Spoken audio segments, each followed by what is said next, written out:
Hello there, it is me, Tarman, and welcome back. Please excuse my voice, I am a bit sick. That is why I sound the way I sound. But without further ado, today we are going to be painting this little archer man. I've already went ahead and primed him white. That is going to be key for what we're going to be doing.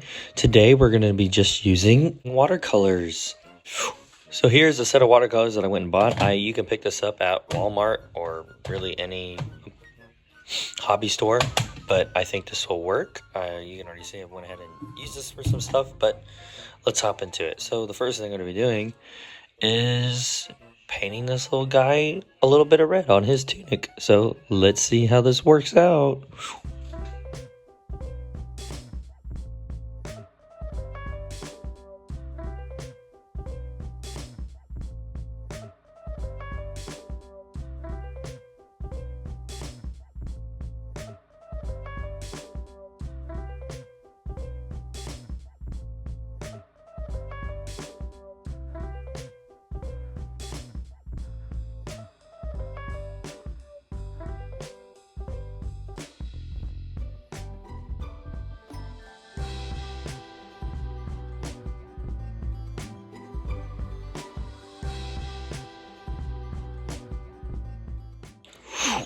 And there we are. The coverage is not that bad, as you can see. So what I did do, I'm not drenching it in water either. I'm just adding water to it until I get a nice, paint, you know. It is a bit chalky. But the next thing we're going to do, we're going to continue on with the tunic, and we're going to move to black.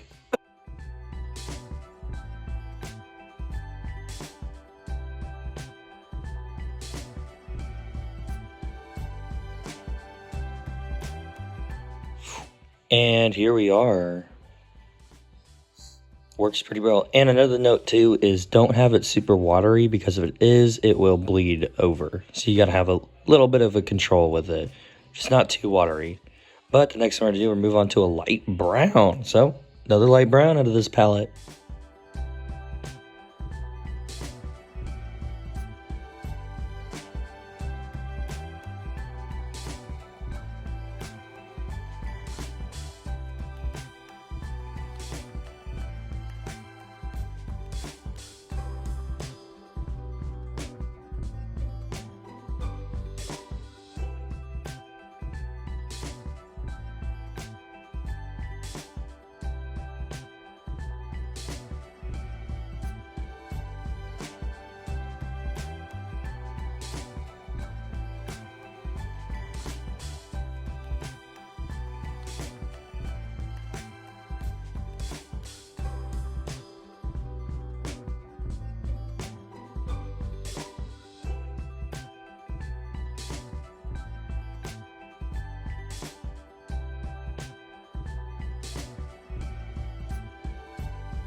And here we are. There's all the little brown bits picked out.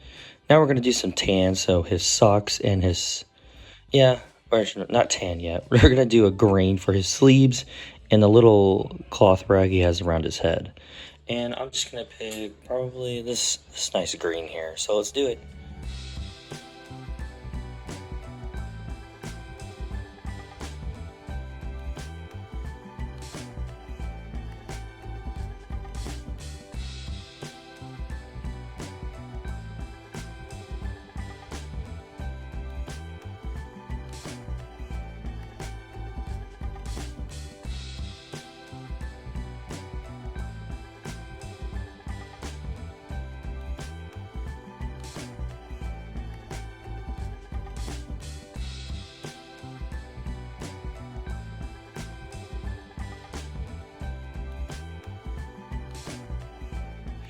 Kaboom! Now the next thing we're doing, we move on to a tan and paint them socks. So let's do that.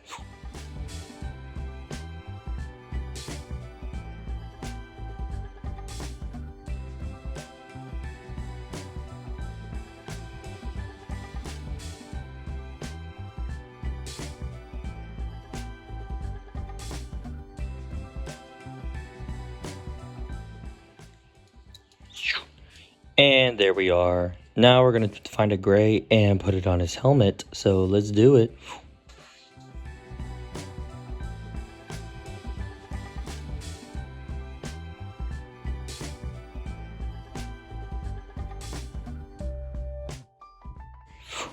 And there we are.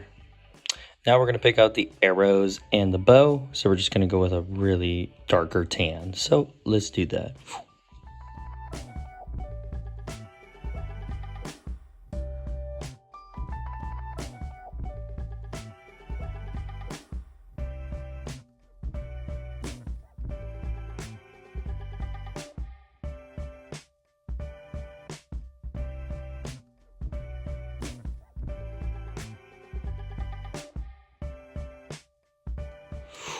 And here we are.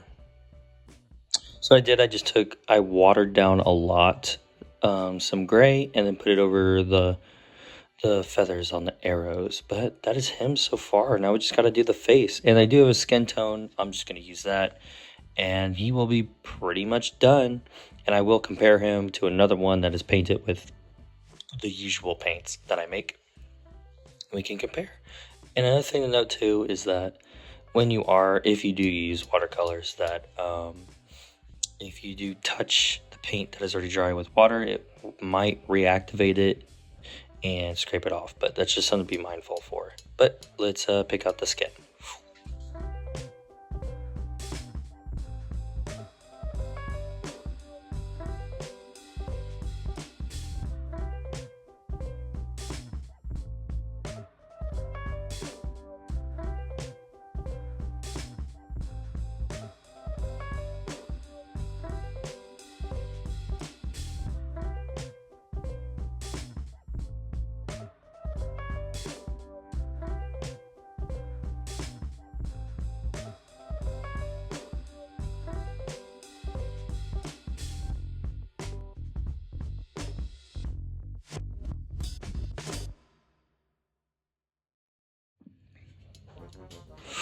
And there he is. That's pretty much it. Now, the last thing to really do is just base him. I'm just going to put glue in.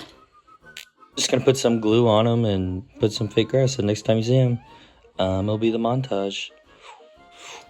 And there's really the difference. Like, this is one, there's no washes. This is just a straight paint. This is obviously the one done with watercolors, and this is the one done by regular paints. And I just copied the exact same colors, like gray, reds, tans, all that, including the flesh. But yeah, you can obviously tell the quality is different. This is a bit more chalky and dull. I guess if you wanted this to pop more, you could clear coat it and then put a wash over it. The downside is you have to clear coat it, because if you don't, if water or another liquid touches it, it'll just reactivate the paint. But that is the difference. Obviously, this one's a little bit more vibrant, but I think it's definitely doable. I mean, if you want to. It's a very cheap paint, but, you know, I don't think the effect on it is that bad. But, yeah, that's pretty much it. I hope you guys did enjoy this video. Sorry for me not sounding like my usual self. I am a bit sick, but I am getting over it. But without further ado, yeah, enjoy this little montage.